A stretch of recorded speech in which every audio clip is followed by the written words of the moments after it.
Eu empurrei a porta da frente e fui invadida pelo cheiro forte de tinta antes mesmo de largar minha bolsa. Meus sapatos ainda estavam úmidos da chuva lá fora, e meus braços pesados de um turno de 12 horas na lanchonete.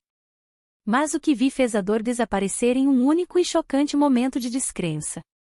2 homens de macacão pintavam as paredes do meu quarto, deslizando rolos de tinta para cima e para baixo nas paredes que eu mesma havia pintado de pêssego, há poucos meses. Minhas cortinas florais jaziam amassadas no chão, salpicadas de gotas de tinta branca. A cômoda que lixei e restaurei nos fins de semana estava empurrada para o centro do cômodo, já com riscos de tinta marcando seu verniz. Minha respiração ficou presa na garganta. O que está acontecendo? Luciana estava encostada no batente da porta, com os braços cruzados e um sorriso que eu conhecia bem demais. Era o sorriso que ela usava quando se achava esperta. "Oh, Vitória", ela disse, com a voz leve. "Você chegou mais cedo. Estamos só fazendo umas reformas antes de nos mudarmos. Achei que seria uma surpresa." Seu tom era casual, como se estivesse comentando sobre o tempo, como se aquelas paredes fossem dela para mudar. O pintor mais jovem parou no meio do movimento e me lançou um olhar apologético. Mas Luciana não se mexeu. Minhas pernas vacilaram. Por meses, esta casa foi uma promessa a mim mesma, a prova de que anos de horas extras e economia significavam algo. E aqui estava ela, tratando-a como uma tela para seus próprios planos. Eu queria gritar, exigir uma explicação, mas tudo o que saiu foi um sussurro tenso. "Se mudarem?" Luciana inclinou a cabeça, com um ar de arrogância e certeza. "Você vai ver. Vai ser melhor assim." O cheiro de tinta fresca me envolveu, e meu peito apertou, como se o ar estivesse se fechando. Foi então que percebi, este era apenas o começo. As palavras, "se mudarem", se prenderam a mim como roupas molhadas. E enquanto eu estava naquele quarto arruinado, minha mente escorregou para trás, para o caminho que me levará até ali. Por anos, eu vivi de salário em salário, batendo ponto antes do amanhecer na lanchonete. O tipo de lugar onde a placa de neon nunca se apaga, e o cheiro de óleo de fritura gruda na sua pele mesmo depois do banho. Depois de cada turno, eu juntava as gorjetas, contava as moedas do caixa em que eu tinha trabalhado e deslizava o que sobrava em um pequeno envelope que mantinha escondido no meu armário. Os empréstimos estudantis eram pagos primeiro, depois o aluguel do apartamento minúsculo que eu dividia com um teto que vazava e paredes finas como papel. Contas, compras, a passagem de ônibus, cada mês parecia uma hemorragia lenta, mas aprendi a esticar cada centavo até ele se dobrar. As noites de folga não eram para descanso, mas para bicos extras, mesas em eventos, limpezas de cozinhas para ganhar um dinheiro extra e até mesmo cuidar de crianças quando era possível. Algumas semanas, eu achava que as economias nunca fariam a diferença. Mas continuei em frente. Quando meus amigos compravam roupas novas, eu remendava as minhas. Quando os colegas de trabalho pediam comida por entrega, eu levava sobras em potes reutilizados. Cada sacrifício tinha um propósito. Então, no meu 26º aniversário, assinei os papéis para um bangalô desgastado. Não era grande coisa, 2 quartos, um pedaço de quintal, a tinta descascando na parede externa, mas era meu. Pago com cada dólar que lutei para guardar. Lembro-me de ficar na sala vazia, ouvindo o silêncio, percebendo que finalmente tinha comprado um tipo de liberdade da qual ninguém poderia me despejar. Ou assim eu pensava. Agora, com a voz de Luciana ecoando pelo corredor, essa liberdade parecia estar escorrendo por entre meus dedos. Depois daquele primeiro choque, Luciana começou a aparecer com mais frequência, nunca ligando antes, apenas se infiltrando nos meus fins de semana como se tivesse direito ao espaço. No começo, ela trazia café ou um saco de compras, apresentando-se como atenciosa, mas as conversas sempre se tornavam mais duras. "Você tem o quê? 27 anos?" ela disse em um sábado, analisando a guarnição meio pintada em que eu estava trabalhando. "Você é jovem demais para lidar com toda essa responsabilidade. Casas não são como apartamentos, Vitória. Elas comem dinheiro, e você nem sabe no que está se metendo." Engoli as palavras que eu queria dizer, que tinha trabalhado cada hora para ter aquele lugar, que tinha contado centavos e voltado para casa a pé na chuva para economizar a passagem de ônibus.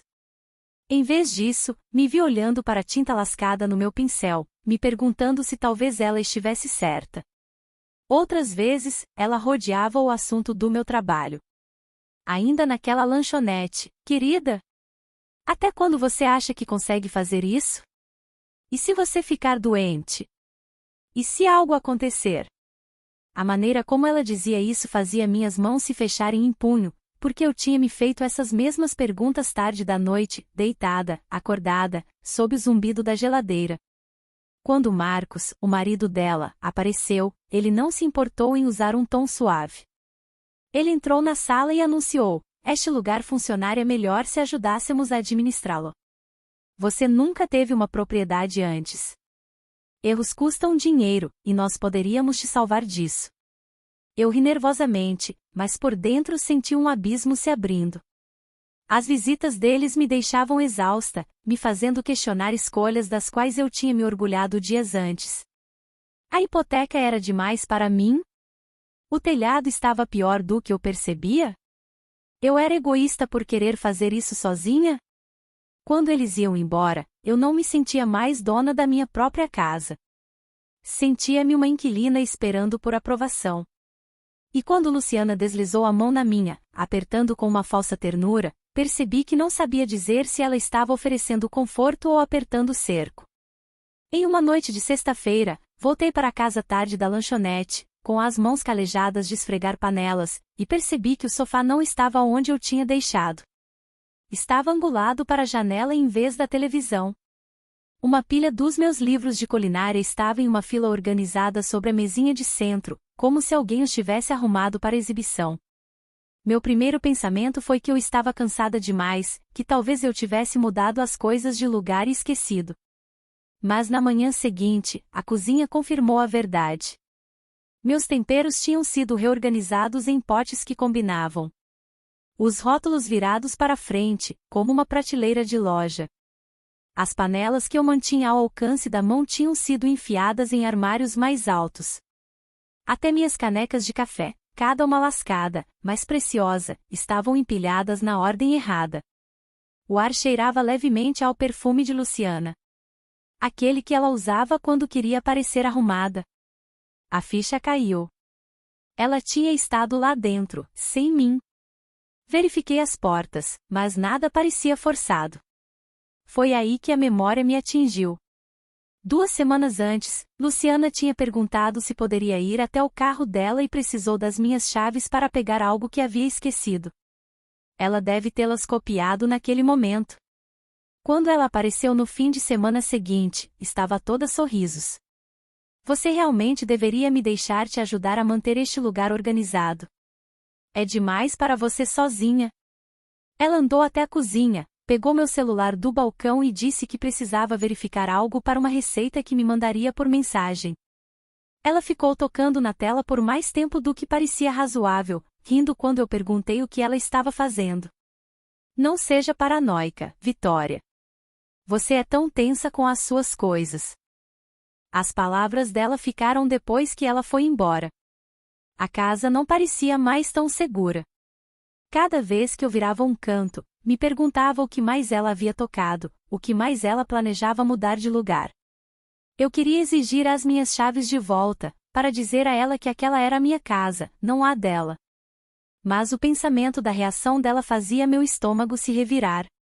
Em vez disso, tranquei a porta atrás dela e fiquei no corredor, olhando para o chaveiro na minha mão, sabendo que não era mais o único conjunto. Depois de descobrir a verdade sobre as chaves, parei de confiar na minha própria memória. Todas as manhãs, antes de sair para o trabalho, comecei a tirar fotos com meu celular, a posição do sofá, onde as canecas de café estavam, a forma como meus sapatos estavam alinhados ao lado da porta. À noite, eu comparava as fotos com o que encontrava quando voltava. Alguns dias nada tinha mudado. Em outros, um livro tinha sumido da prateleira ou as cortinas estavam amarradas de forma diferente. Eu anotava tudo em um pequeno caderno espiral que guardava debaixo do meu colchão.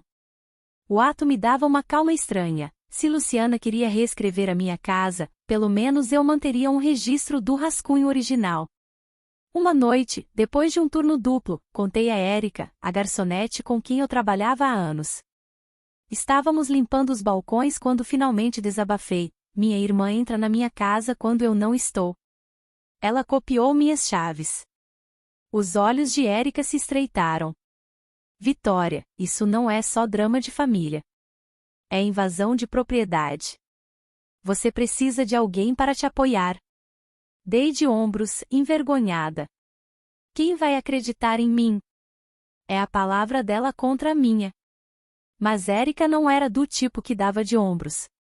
No dia seguinte, ela rabiscou um nome e um número em um guardanapo. Vasconcelos, advogado de direito imobiliário. Meu primo usou quando precisou. Liga para ele. Eu guardei o guardanapo no meu bolso, girando entre os dedos durante todo o turno. A ideia de envolver um advogado fazia meu estômago se apertar, mas também parecia uma porta que eu não tinha percebido que poderia abrir. Naquela noite, Érica me surpreendeu de novo. Ela me entregou um pequeno chaveiro de latão, daqueles vendidos em postos de gasolina, com uma palavra gravada em letras grandes: limites. Coloque a chave da sua casa nele, ela disse. Assim, toda vez que você usá-la, vai se lembrar de quem é a fechadura de verdade. O peso do latão na minha palma era mais pesado do que seu tamanho. Eu prendi minha chave nele e o coloquei no bolso, segurando-o ali como se pudesse me ancorar contra a tempestade que eu sabia que estava por vir. Era uma tarde de domingo cinzenta quando a batida forte veio na minha porta. Eu a abri e encontrei Luciana na varanda, com 2 malas aos pés, seus filhos se remexendo atrás dela.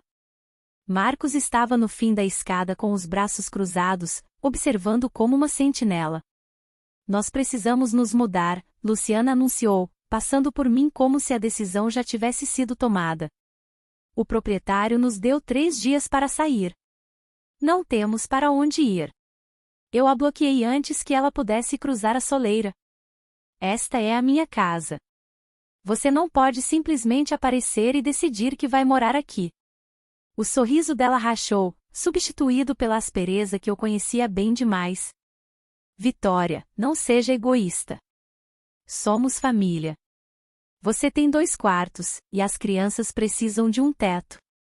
Você realmente vai virar as costas para elas?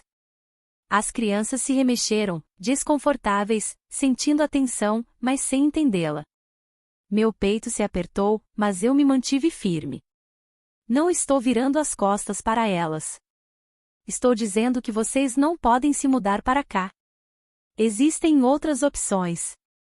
Vocês podem encontrar outro lugar. Perguntem para a família de Marcos. Qualquer coisa. Menos aqui. A voz de Luciana aumentou, alta o suficiente para os vizinhos ouvirem. Escutem só. Depois de tudo que eu fiz por você, depois de tudo que a nossa família passou, ela bate a porta na cara da própria irmã. Do outro lado da rua, a senhora Ferraz espiou por entre as cortinas, e 2 homens passeando com o cachorro diminuíram o passo. Meu rosto queimou, mas me forcei a encarar o olhar de Luciana. Você já cruzou muitas linhas, eu disse, me mantendo firme. Esta é a minha casa. Eu não vou deixar você tomá-la. Pela primeira vez, os olhos dela vacilaram com algo além de confiança, surpresa, talvez até medo, de que sua atuação não estivesse funcionando. Ela agarrou uma das malas, fazendo um gesto brusco para Marcos e os filhos a seguirem. Isso não acabou, ela sibilou, com a voz baixa, mas destinada apenas a mim. Então ela se virou e marchou escada abaixo. Suas palavras ainda ecoavam em meus ouvidos, muito depois do som do carro deles ter sumido da rua. Lá dentro, encostei minhas costas na porta, com o coração batendo forte, e soube que recusar uma vez significava que ela só voltaria mais forte. O próximo confronto não aconteceu na minha varanda. Ele veio na forma de papéis dobrados enfiados nas minhas mãos, quando Luciana apareceu 2 dias depois, com um ar de arrogância e sem pressa, como se nada tivesse acontecido entre nós. Olha, ela disse, com a voz doce. Doce demais. Eu só quero esclarecer as coisas. Desdobrei os papéis. Capturas de tela de mensagens de texto impressas me encararam, cada uma com o meu número. Venha morar comigo, Luciana. A casa é grande demais para uma pessoa só. Traga as crianças. Nós vamos dar um jeito juntas. Minha garganta secou. Estas não são minhas. Ela inclinou a cabeça, com pena. Você deve ter esquecido. Você tem estado tão estressada trabalhando em tantos turnos. Às vezes as pessoas se perdem. Então veio outra pilha, recibos de um conjunto de quarto, uma televisão e até utensílios de cozinha. Cada compra tinha o número da minha conta bancária, a mesma conta que eu usava com parcimônia, a que eu achava que só eu tinha acesso. De nada, a propósito, ela disse. Eu fiz melhorias que beneficiam a todos nós. A raiva ficou presa no meu peito como um espinho. Depois que ela saiu, sentei-me à mesa da cozinha, olhando para a evidência de uma vida que eu não tinha escolhido. Eu tinha sido descuidada com meu celular. Ela tinha adivinhado minha senha? Quanto mais eu pensava, mais os limites se borravam entre o que eu me lembrava e o que eu poderia ter ignorado. Boatos começaram a chegar até mim através de vizinhos e colegas de trabalho. A senhora Ferraz perguntou se eu estava bem e mencionou que Luciana tinha dito a ela que eu estava esquecendo as coisas. Na lanchonete, um ajudante de garçom brincou sobre como eu tinha deixado meu avental para trás 2 vezes na semana passada. Luciana deve ter amplificado isso também. No fim da semana, peguei-me checando meu próprio caderno, relendo as linhas que tinha escrito apenas para ter certeza de que eram verdadeiras. Pela primeira vez, me perguntei se talvez ela estivesse certa, se talvez eu estivesse perdendo a noção de mais do que imaginava. Mas quando olhei para o chaveiro de latão que Érica tinha me dado, frio e sólido na minha mão, soube que não podia deixar essa dúvida ser a última palavra. Levei os textos forjados e os recibos para o escritório do Sr. Vasconcelos, as mãos tremendo enquanto os deslizava pela mesa. Ele era calmo, de cabelos grisalhos, o tipo de homem que só falava depois de pesar cada palavra. Ele estudou os papéis e então olhou para mim. Essas mensagens não são autênticas, ele disse, batendo em uma delas com sua caneta. Metadados não mentem. Existem marcadores de uma conversa gerada por aplicativo. Se ela apresentar isso em um tribunal, podemos desmantelá-los. O nó no meu peito afrouxou um pouco, mas só um pouco. Ela já está espalhando histórias de que sou instável. As pessoas acreditam nela. É por isso que você precisa de mais do que sua palavra. Documente tudo. Fotos, datas, horários, testemunhas. Os 2 vizinhos que viram a discussão na varanda, os colegas de trabalho que podem confirmar o que você diz. Tudo isso importa. Assenti, apertando meu caderno com mais força. Ele se inclinou para a frente. E mais uma coisa. Troque suas fechaduras imediatamente. Todas as portas, todas as entradas. Não espere. Naquela noite, mal dormi, revirando cada som na casa, imaginando Luciana entrando com a cópia dela. Ao amanhecer, faróis varreram meu quintal e uma picape velha parou. O cunhado de Érica, Conrado, saiu com uma caixa de ferramentas. Ele trabalhou rapidamente, com as mãos firmes, indo da porta da frente para o portão dos fundos e depois para a entrada lateral que eu raramente usava. Eu observei cada fechadura antiga cair em seu balde como um peso morto. Quando ele me entregou as novas chaves de latão na palma da minha mão, suas bordas frias e afiadas, senti uma faísca de controle retornar. Você vai querer 3 conjuntos, ele disse. Um para você, um de reserva em algum lugar seguro e um com alguém em quem você confia. Coloquei um deles no chaveiro que Érica tinha me dado. A palavra limites brilhou na luz da manhã. Pela primeira vez em semanas, senti a casa se fechar novamente ao meu redor como uma porta finalmente fechada contra uma tempestade. Mas também sabia que as tempestades não desaparecem só porque você trancou as janelas. Às 6 da manhã seguinte, punhos sacudiram a porta da frente com força suficiente para estremecer o batente. Eu a abri e encontrei 2 policiais na varanda. Luciana estava atrás deles com uma pasta agarrada ao peito e um olhar de triunfo nos olhos. Senhora Castro, um policial disse. Recebemos uma queixa. Sua irmã afirma que você está retendo os pertences dela e impedindo o acesso à propriedade. Luciana deu um passo à frente, abrindo a pasta. Ela nos convidou para morar aqui. Tenho as mensagens. Ela apenas esquece. Ela entregou a eles as mesmas mensagens forjadas que eu já tinha mostrado ao Sr. Vasconcelos. Cada linha pingando uma versão minha que não existia. Minhas mãos tremiam, mas me forcei a falar. Essas são falsas. Esta casa é minha, e eu nunca dei permissão. Peguei a pasta que eu tinha preparado, a escritura com meu nome, fotos impressas mostrando os móveis movidos sem consentimento e meu caderno cheio de datas e detalhes. Os policiais pareciam inseguros, olhando de um para o outro, quando os faróis cortaram o quintal. O Sr. Vasconcelos saiu de seu carro, com a maleta na mão. Ele cumprimentou os policiais calmamente e pediu para examinar as impressões de Luciana. Isso é fabricado, ele disse depois de um minuto, apontando para as inconsistências. O metadado mostra que foi gerado por um aplicativo de terceiros. Se isso for adiante, a falsificação em si pode ser processada. Os policiais ficaram mais sérios. Um deles se virou para mim. Você quer que esses itens sejam removidos da casa agora, sob nossa supervisão? Sim, eu disse, minha voz mais firme do que eu esperava. Durante a próxima hora, Luciana e Marcos carregaram suas malas e caixas para fora sob os olhos dos policiais. O conjunto de quarto que eles tinham comprado com meu dinheiro roubado também foi. Peça por peça, até que a casa estivesse vazia da presença deles. Quando a viatura finalmente partiu, um silêncio pesado e limpo se instalou. Eu fiquei na janela, com a chave de latão quente na minha mão, sabendo que a última palavra ainda não tinha sido dita. Na manhã depois que os policiais foram embora, caminhei por cada cômodo lentamente, deixando o silêncio se instalar em meus ossos. Pela primeira vez em semanas, não havia passos estranhos, nenhum perfume pairando no ar, nenhum móvel fora do lugar. Era apenas eu e a casa pela qual eu tinha lutado.